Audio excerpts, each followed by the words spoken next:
So welcome to you all online. And we have, you won't know, but we've got Bilge, Day, Angela, Venerable Dondrup, and Christopher. And Dawn. So that's who's around me. So that's not a bad number, is it? That's great.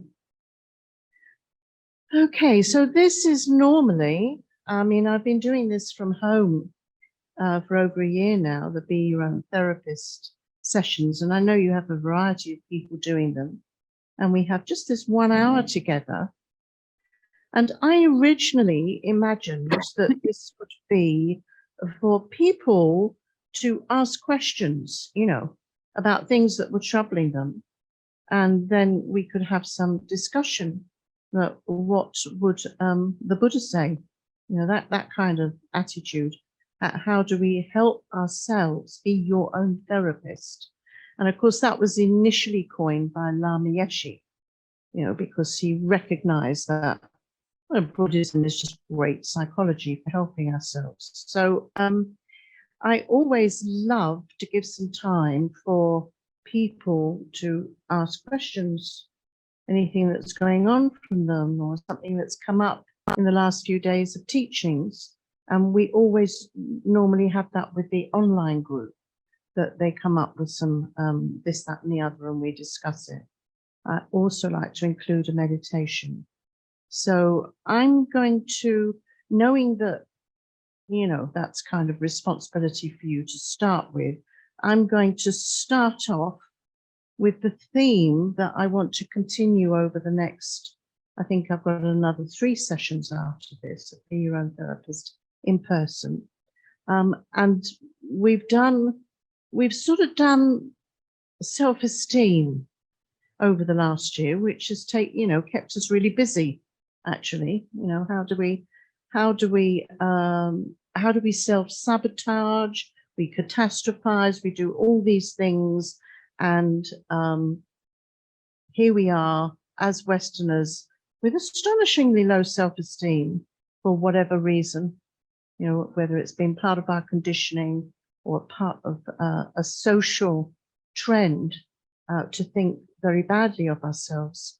And we know that there's a lot of mental illness around and lack of mental well-being through having low self-image, low confidence. So that's always something that I want to bring to the table, really, in this session.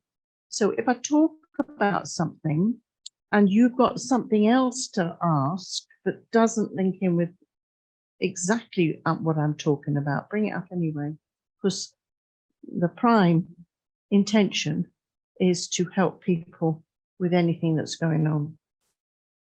But today I thought I would address the concept of how we, and I've brought this up before a few days ago, how we tend to use the Dharma to make our lives more comfortable.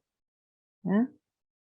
And we're very focused on improving our lifestyle, our relationships with others, and often forgetting that we are actually, if it's the holy Dharma that we're practicing, there should be an element of renunciation in what we're experiencing and in what we're doing. So we've got the worldly concerns, and then we've got, you know, the worldly Dharma. Yeah, that's the worldly Dharma, worldly concerns, the 8 worldly concerns, worldly Dharma, which doesn't necessarily serve our practice of the holy Dharma. And this distinction being that when we're really practicing Buddhism with the intention to leave samsara, then the attitude has to be different. And of course, we are living, as the majority of us, as lay people. And again, I brought this up, you know, and I'm the same as you. You know, I have family, I have job, I have a home, I do all the kind of family occasions, holidays, blah, de, blah, de, blah, and the concerns of our children and our grandchildren. So it's, you know, you are integrating the Dharma, and we can do that very skillfully and very wisely, but at the same time, it distracts us. So we're really juggling here. It's a very difficult thing to do, to keep reminding ourselves what the actual purpose is of our practice. Hope that all makes sense. So I was looking today at some of the ways in which we as Dharma practitioners actually use the Dharma in a way which is a bit naughty, because we're using it as spiritual practitioners, but we're actually using it to get out of things or to handle situations which were uncomfortable. So I hope you enjoy this, because these are some of the phrases that I have heard said by Dharma practitioners, yeah, and I've probably said myself on various occasions, and we can think about them as, is this the holy Dharma or is this worldly? So one of the main phrase I've heard used for this is spiritual bypassing. And spiritual bypassing is when you avoid situations of potential conflict by using the Dharma to explain your actions. Okay. So if we're talking about, we're all Buddhists, you know, there's the Buddhists that are talking to you, they're your friends, they're your practitioners, you are as well. And maybe you're in a relationship with another Buddhist, they have an affair, and then they say, but we had really strong karma together, as a way of excusing themselves. Yeah. Do you see what spiritual bypassing is? And people do it. Yeah? Okay, let's go through some of those. It's what I call being a flaky Buddhist. You're just using Buddhist terminology in order to get by. So what about not fulfilling promises? You know, you promise to do something. Well, they promise to do something and they don't do it. And they go, well, you know, things changed. It's impermanence. That's spiritual bypassing. They're not facing it at all. They're using it. And the other thing, another phrase I've heard people say is, well, you shouldn't have had those expectations. You need to live in the present. The use of the word karma. How many times do we use the word karma to other people? And we have to really be skillful about this. Sorry, I'm holding my book up here. We have to be really skillful about using the word karma. Again, I think I brought this up before, because, you know, even with somebody else who is a Buddhist, if you say to them, well, it's karma, you're immediately, silently and ignorantly implying that it's their fault. It's your fault. It's karma. So we have to take care how we use that, because we all know that if something happens to somebody, yeah, well, to all of us, everything, it is our karma. But when we use that as a way of explaining away something, and instead of supporting somebody, instead of giving them comfort, we're actually going, well, you know, it's karma.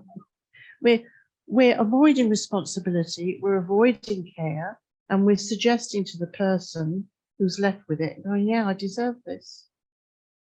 And that's really a misunderstanding of the word karma, because we've all got karma that goes back millenniums, yeah, eons. We've all got that karma, and we never know when it's going to land. And the last thing somebody who is suffering wants to hear is it's their karma. Really, it doesn't help. So that's really a phrase that I think we have to take a lot of care with. Another thing is another phrase I've heard is if somebody's late and you say, oh, you said you turn up 10 minutes ago, and they say, well, it gives you an opportunity to practice patience. It's another one. It's like turning it around. You should be practicing patience. You should. Now there's another expression. If you're a Buddhist, you should be doing this. You should be doing that. Yeah. It's a judgment call all the time. Another good one is, you know, if you're in a family, I mean, I lived in a Buddhist community, and there were 80 of us, and this was back in the early days, I guess, in sort of 1980s, early 90s, and there were lots of parents there and young children running around.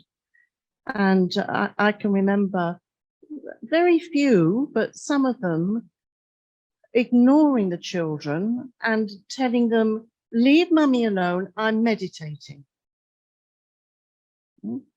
I'm doing my practice, go and play. And I always thought, God, that kid is going to grow up hating Buddhism. They're not going to enjoy the Dharma, because they equate it with taking away their parents. And I'm only saying this because I've seen it. And I think it's a danger, because when we get involved with the Dharma, we can get quite consumed by it, as in the beginning, in our early practice. And we think, well, we've got to do it. So therefore, you know, just leave me alone. I need to practice the Dharma, without realizing that they are the practice. Yeah? The children are the practice, your family is the practice. And you sit formally on a cushion, then you find the time when it's not going to interfere. And I know that there are Buddhist families where the children have grown up and rejected Buddhism because this happened to them. You've got to really still put your children first and practice the Dharma on them. Yeah, and that's while you're all arguing, I'm going to do my practice. Superior me. Oh, you argue, I'm going to do my practice. I'm a Buddhist. I'm a good Buddhist. You do your worldly thing. Again, it's a judgment coming over, isn't it? And then there is a teaching of the Buddhas that actually says, you know, if somebody's steaming angry, then one of the ways of managing it is to become like wood. But what that can do is anger the person even further, because they're not being recognized. They're not being heard. Yeah. So again, with teachings like that, if we're doing it to enable ourselves to be still and be rational and respond, that's great. But to just, I think the word is ghost them, isn't it? You do that with emails as well, and you know, you just don't respond. Then again, you're not really addressing anything or resolving anything, and you're leaving them with all their anger. So it's not really good practice. Yeah. So now something interesting, which is not Buddhism, but ties in very well with this kind of approach, is from a family therapist called Virginia, and I never know how to say her second name, Satir, S-A-T-I-R. And she came up with the kind of behaviors that people come up with in terms of stress.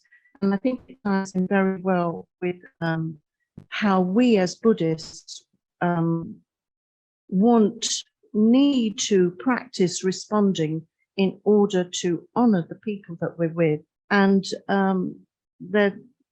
she says there's 5 different types of behaviors that we can go into. And I guess if you're thinking about a family, you know, that's where we learn these behaviors, isn't it? So there's the computer. That's the person who shuts off their feelings, and they might sit like this.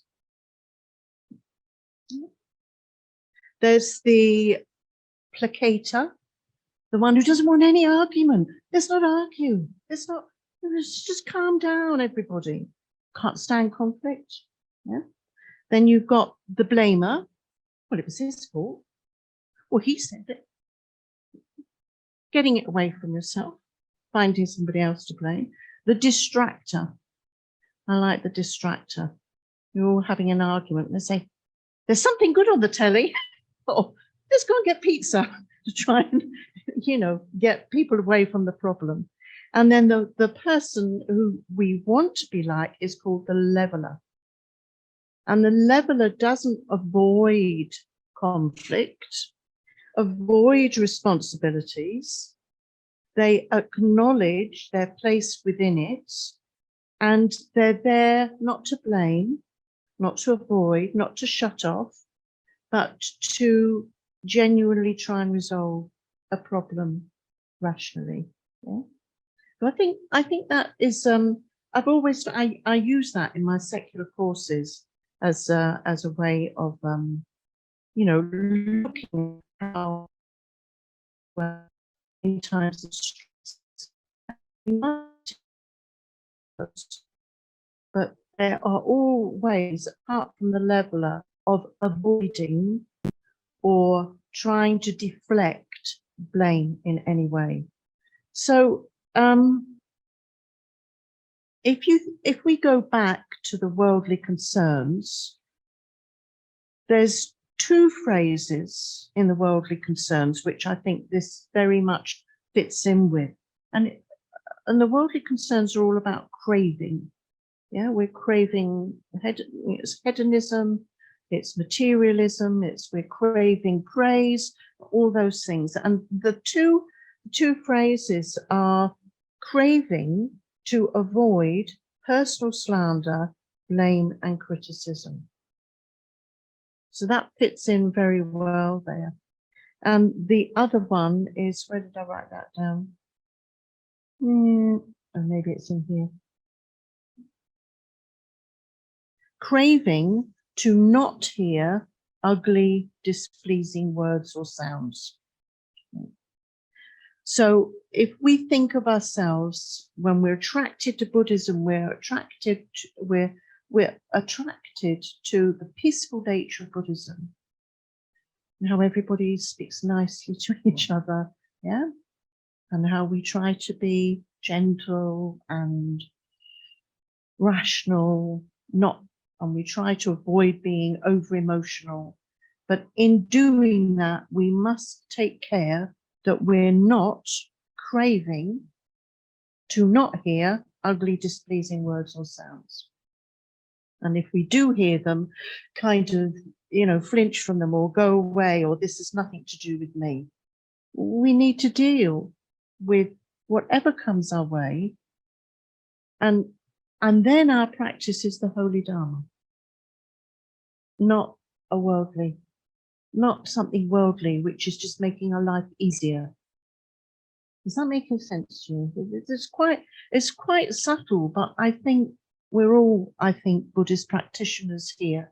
We've all been doing it a while, and we all know that we can fall into these traps of using the Dharma, the language especially, to avoid or to explain away or to even blame others. And it can be very off-putting to non-Buddhists, very off-putting. So, you know, the main thing is to be a good human being, a nice human being. And if anybody's got an issue or a problem, then we just relate to them and keep the Dharma in our minds without using the jargon. Yeah. or this wonderful phrase, spiritual bypassing. Love it. Yeah. Came to me. It was my son who mentioned that.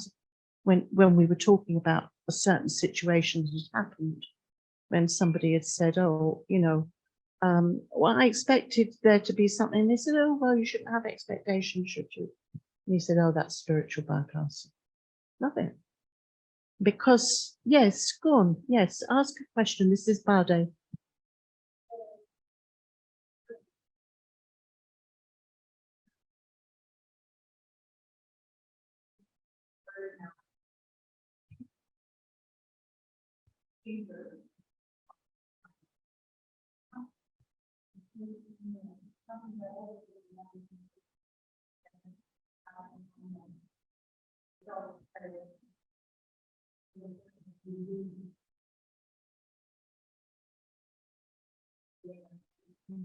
Yes, yes, yes. But I think it is self-cherishing, but it's also what we call, or what Trungpa called, spiritual materialism. Yeah, spiritual materialism. Could you repeat the question? Oh, could you repeat the question? Oh, Bade. Oh, right. Yes, she needs. Would you like to? Yes, we've got a microphone here. More concisely, is it correct to view the source of spiritual bypassing as self-cherishing? As self-cherishing. Oh, you hang on to that. I've got one. well, yes, it is. It is self-cherishing, and then I came to this concept of what Chogyam Trungpa called spiritual materialism, which is very much what I've been talking about, but I've been picking out certain phrases, which is when we become a practitioner and then we kind of use it as another ego mask. Yeah? Yeah. So that is self-cherishing, because we're going, oh, I found something wonderful. I do relate to it, but it's now going to be something that I show the world I am. Yeah? It's another ego game. So he warned very strongly about spiritual materialism.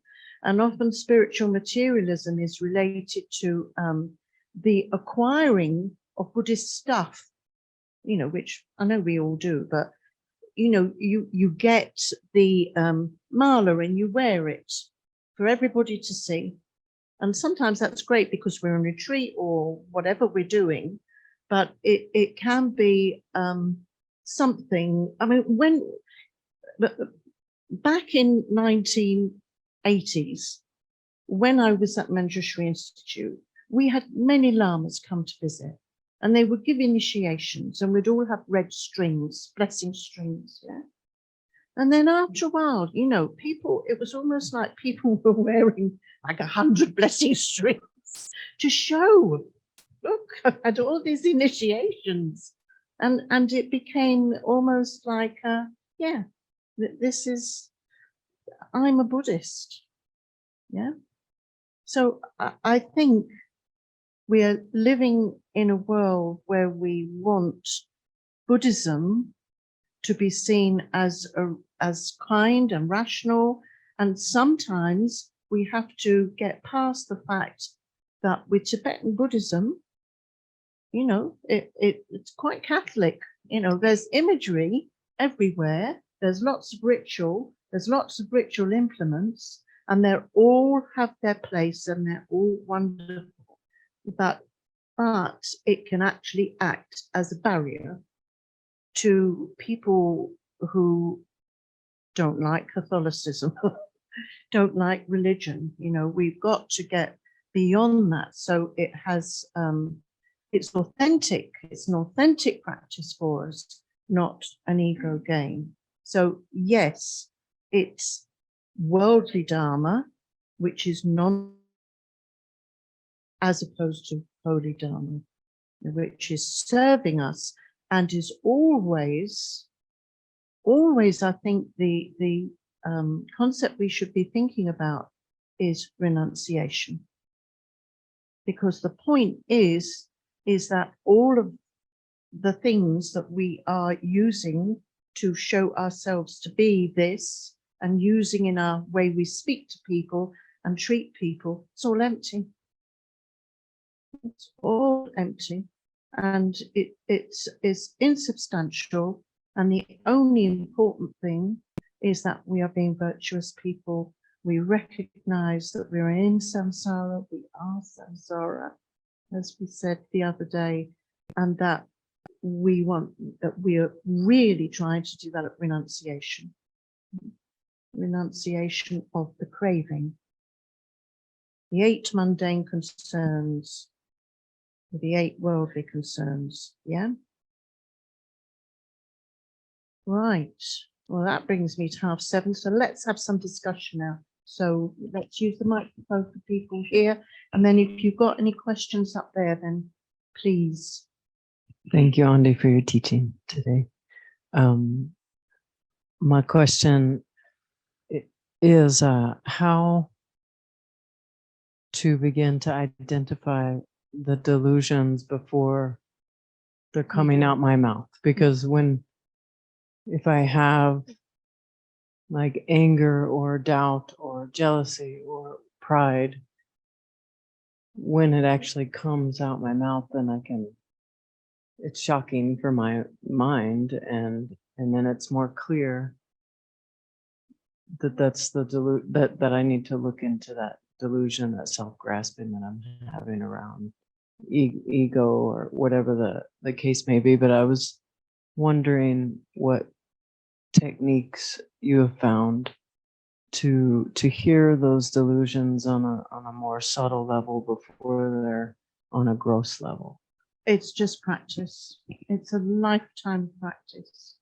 You know, as soon as they come, if you have a very dominant destructive emotion, this is my approach, is to, and this is what we did in the course on Saturday, is you find the emotion that is your dominant destructive emotion, say it's jealousy, and you really become mindful of that. You don't kind of think, right, all the delusions, you'll end up a nervous wreck. It's hard work.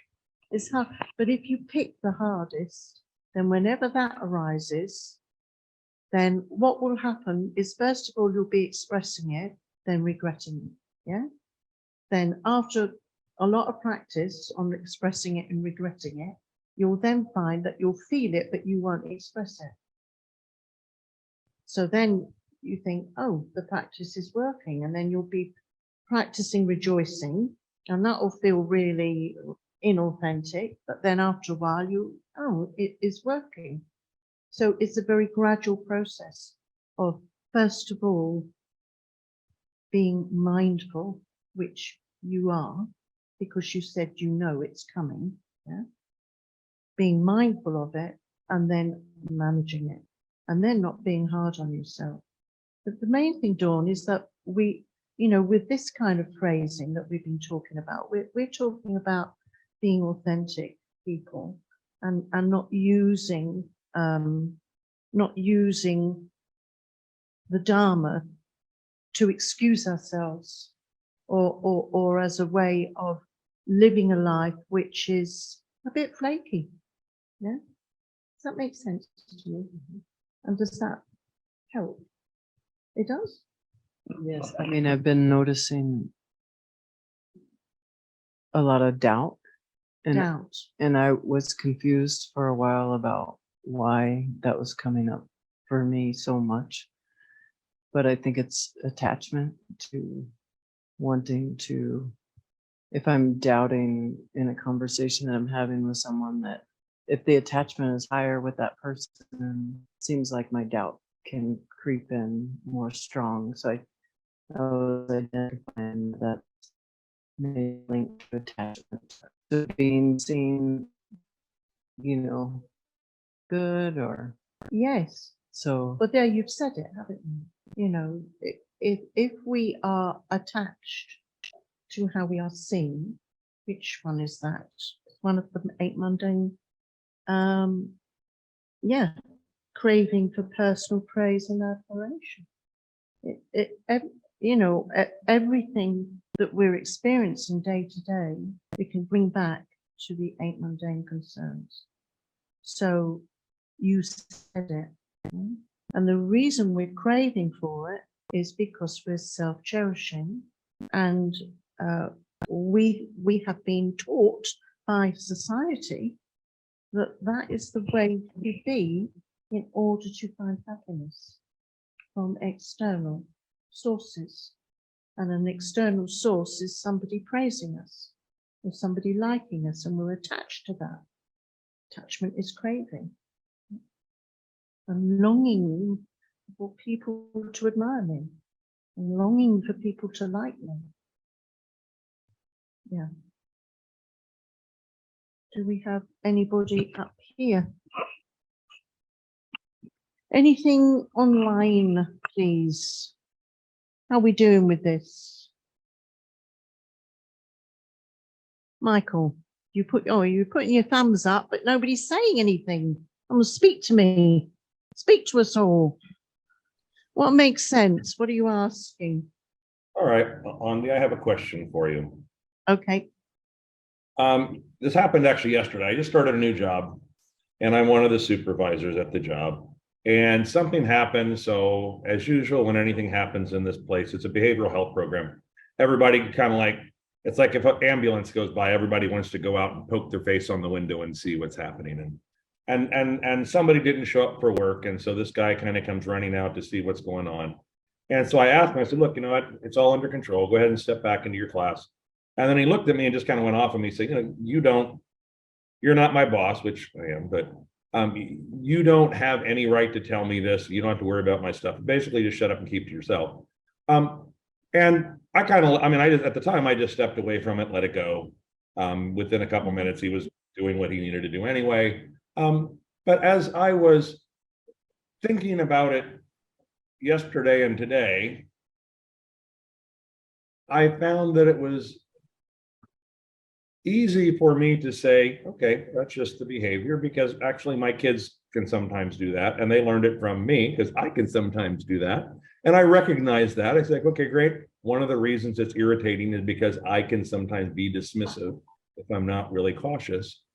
But it wasn't until today, so it took like almost 36 hours, that I really started thinking, I need to look at this with bodhicitta. Because I was ready to let it go, but as you said, leave it on him. That was his karma, that was his place, and not go the next step and say, no, bodhicitta requires me to do more. So I'm just in the heat of the moment. I mean, there's always, step back, take a breath, do those things. Is there a way to kind of say, okay, bodhicitta, we're going to kind of whip that into your head so that you start looking at it from a completely different lens? Well, again, sometimes the words don't express the feeling. So, to say bodhicitta, we're using the word bodhicitta in a scholarly way to understand that feeling that we're generating. So I didn't pick up everything you were saying, but I think that the answer to this and to similar situations would be, whoever you're working with is to generate love and compassion, like we've been doing in the immeasurables, to generate it with the knowledge that there are so many sentient beings, that they have all been, we've got so much that we don't even need to list, because it becomes a feeling within us. When we see somebody, we don't go, we don't say hi and think, oh, they're my mother sentient being. Yeah. We go hi But within us, because we've been training and meditating, we recognize them as once being a mother, yeah? Or as a limited sentient being, as we talk about in the four immeasurables. Somebody, that guy, you know, he's a limited being. And so therefore we love them naturally. So I don't know if that answers you, but I just think that sometimes, oh yeah, bodhicitta, it's a word. It's a word, and it can get in the way of doing the inexpressible, which is to generate everything within that one moment that you're with that person. It all comes forward, you know, it all comes forward. The situation's empty, he is empty, I'm empty. Mother sentient being, generate love, interdependence, everything's impermanent. Everything should be coming into play, because that's what the Dharma is. The psychology is intense, and it's giving you something from every direction.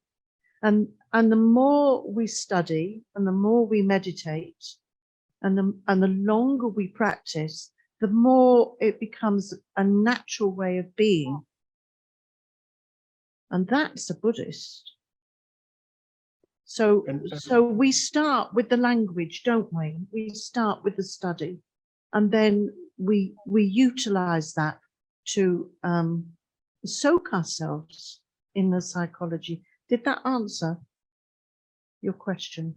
Yes, and what stood out to me is before I asked the question, you're thinking of materialism, and because and then there was, in your question, you also talked about compassion. Is when I first said bodhicitta, I came to it with the bodhicitta of wisdom, and it was a material wisdom, right? Because Yes. It's okay, and then I recognized very quickly, yes, that there was no compassion in there, which meant it was bodhicitta materialism. It wasn't bodhicitta. yeah, yes, yeah. That's kind of what I'm saying.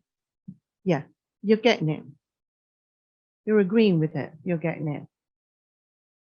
Any more questions or any other points?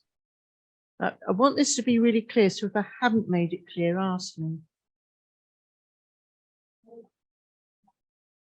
Sorry? Okay. This is a follow-up to your question, Michael. So like flipping it from, it's supervisor employee, or employee supervisor relation. Completely, of course, when there's difficulties in that relationship, the practice of bodhicitta is extremely important in the true sense of the word. But at some point, if say, for example, the employee is not really doing their job, you really can't go on infinitely and just be compassionate. And you can be compassionate, but maybe also you have to take some action, I would think. That's being the leveler. That is the point. The level. Yeah, isn't it? It's yeah, thank you for that. Thank you for clarifying that. Yeah, we can't let things carry on. We have to be a manager, or we have to do our job, or we have to discipline our children, or whatever it is. But we want to aim for an approach which is, I guess, I mentioned the leveler, but that ties in with taking a very Buddhist approach, because again, we can, and you see this a lot with people who aren't Buddhists as well, parents who don't know how to tell their children off, so their children get away with murder or are badly behaved, and they're very, very soft with them, and it's not skillful. It's not benefiting the child, and they are avoiding conflict as well. So, yeah, who was that? That's Cynthia. Hi. Cynthia. Can't see your face, Cynthia. Never mind. I can hear you. I'm I shy. can hear you. Uh, Okay, anyway, Cynthia. So in Michael's situation, then what do either of you, Michael or Ondy, feel like should have been different? I don't quite understand. Sorry, I'm not hearing that properly. Do you want me to say it again? I don't know. It's like an echo on here. It's quite. I'm going to bring earphones next time. But Angela, will you explain?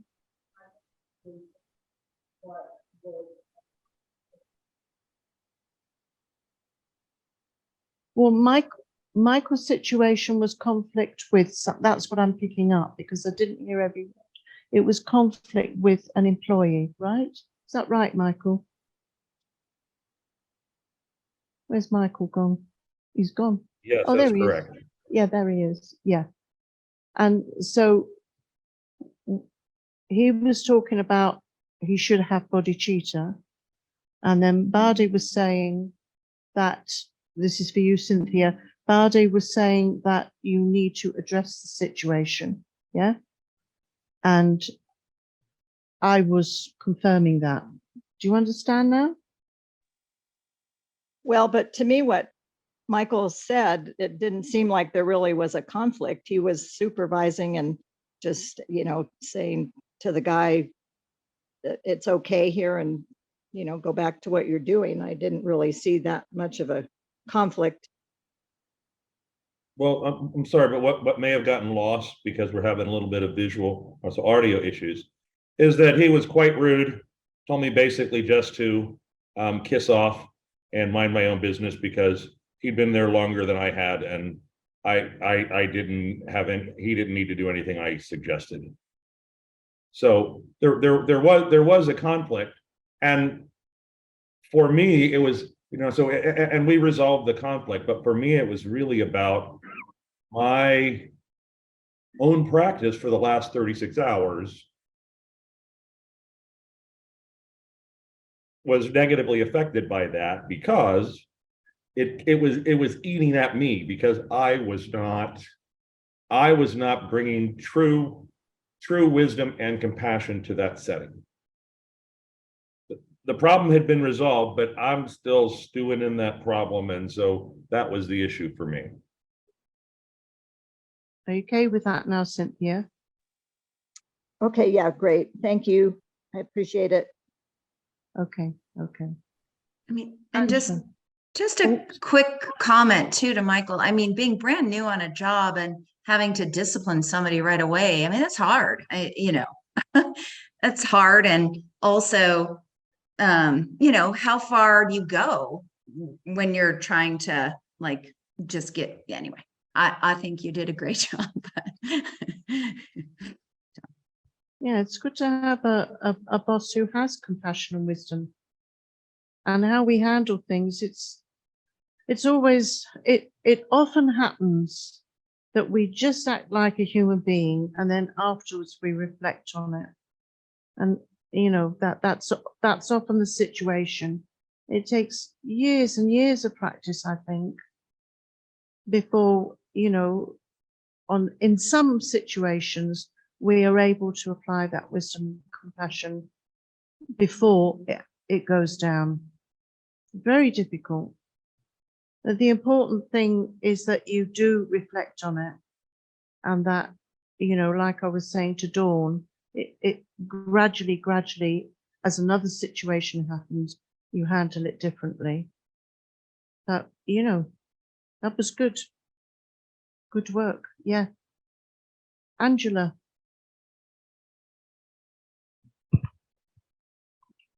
Something you said earlier kind of is ringing in me, and it's that we really want everyone, we really want pleasing, happy things happening all the time. And yes, I absolutely want that. I absolutely want that. Yeah. And I've been in a pretty stressful scenario for an extended period of time. And so has someone else in my life, and things can be just edgy when Sure. it doesn't really need to be. And I've just been sort of like being calm, trying not to react. But I really don't want to be in a situation where have to sort of guess someone else's emotional reactivity.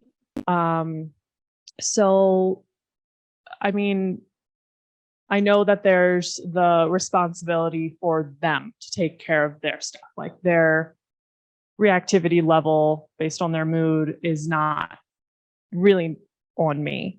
But just relating that to the Dharma and our practice and being with other people. And it's not all the time that it's like this, but just recently, I'm just like, ugh.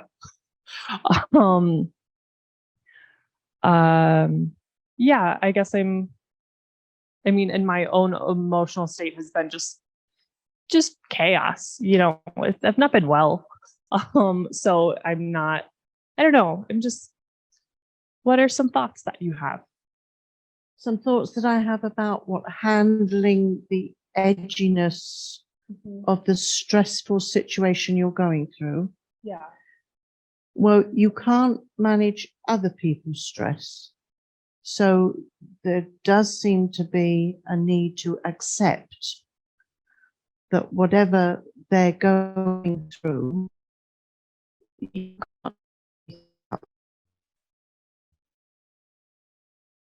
can't cause you stress, or is the situation stressful? Both. Right. Okay. Yeah. So difficult, isn't it? Yeah. And the situation hopefully the stress part of it will hopefully end soon. So I have hope that, our moods will sort of relax. We're both sort of fried.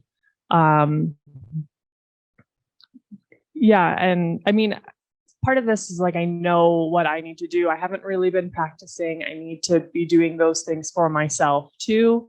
What do you mean by practicing? Right now, I'm doing shamatha with refuge bodhicitta and just a little tiny bit of guru yoga with the 7-line prayer from a different lineage. I'm not really sure how it relates, but and then shamatha. So you're doing your meditation practice.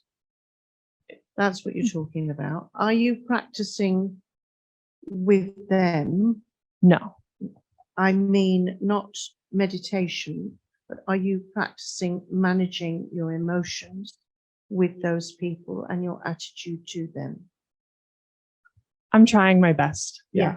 Because I think that's, the combination is important, that when you're on your own, you're being able to, let it go, practice mindfulness, do your shamatha, compassion, think of those people, bring those people into your meditation, send them compassion, do kind of Tonglen meditation, and then that helps you when you go into the situation, and when they're very difficult with you, then you've just got to manage your emotions and recognize that what is yours, and what is theirs, and you can't stop them. You can only manage yourself.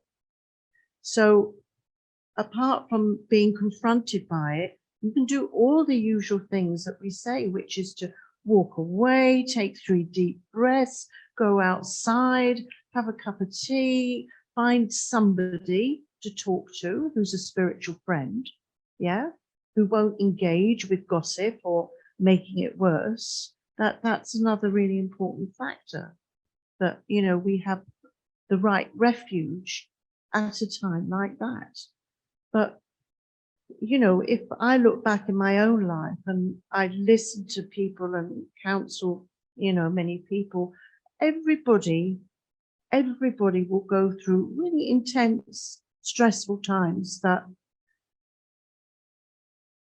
will only resolve themselves fully afterwards. Yeah. While you're in them, it's like being in a whirlpool, and you're just trying to surface, yeah, and keep surfacing.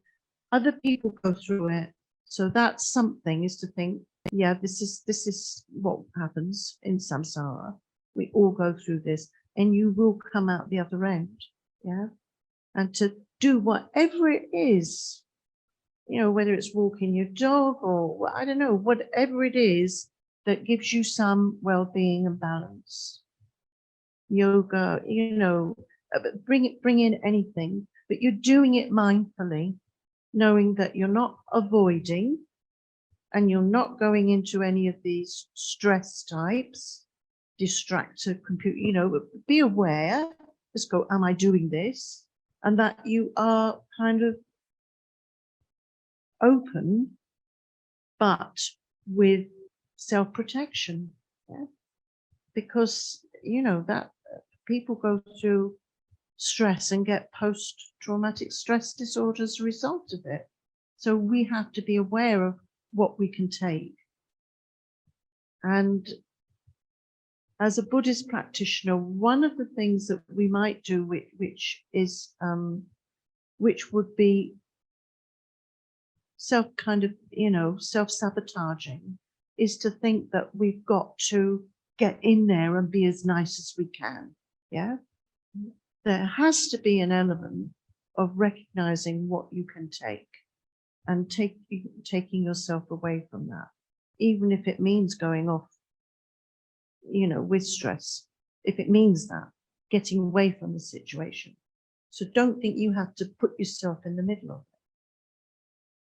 it. We're talking, conventional wisdom here. Really conventional wisdom, really being skillful about a difficult situation, rather than thinking, oh, I should be, there's the word, I should be feeling this, I should be thinking this. Yeah. You just, some self-protection. Thank you. Okay. Well, it's 5 to 8. Should we just do a brief meditation? Huh? Yeah, just 5 minutes.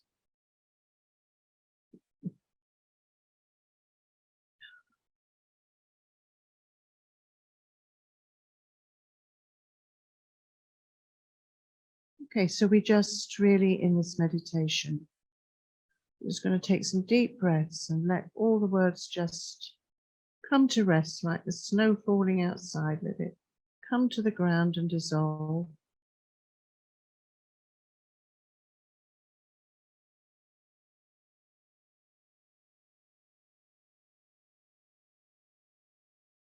And maybe you feel in your body some kind of stress or something that was said that touched you or meant something.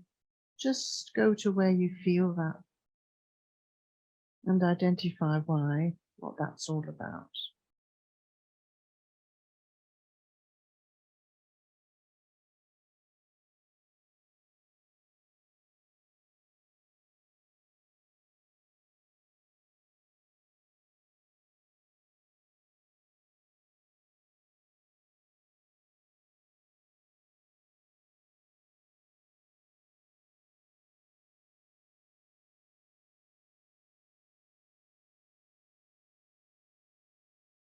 And just let your mind alight on something that resonated for you. Be it one thing from the whole evening, just something that you thought, that can help me, or I recognize that. And if it is to do with the craving to be liked, to be admired,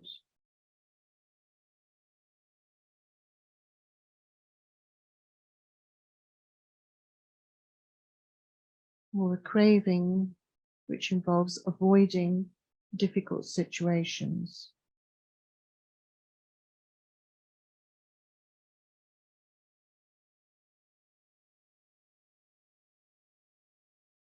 And just think to yourself, how might I handle that? You'll know what's best.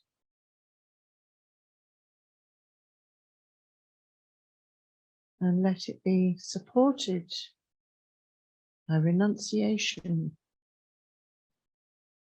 I am a Buddhist practitioner because I want to. I will renounce all the crazy worldly concerns which only lead to more suffering.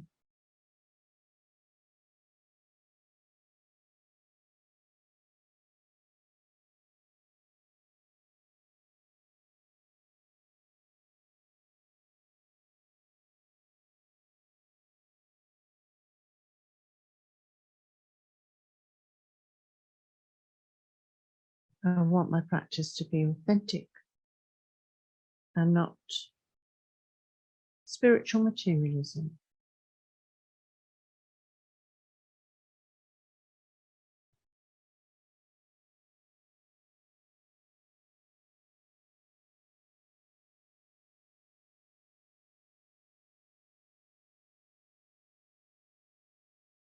And then just finish by having great love and compassion for yourself and your practice. It's hard work. You need courage and fortitude to be a Buddhist and to be genuinely Buddhist. So pat yourself on the back mentally. You're doing a great job.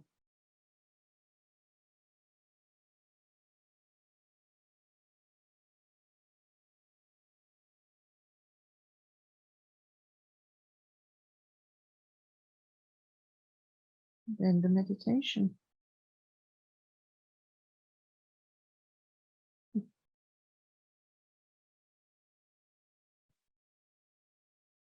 Thank you. Thank you up there in the sky. Thank you.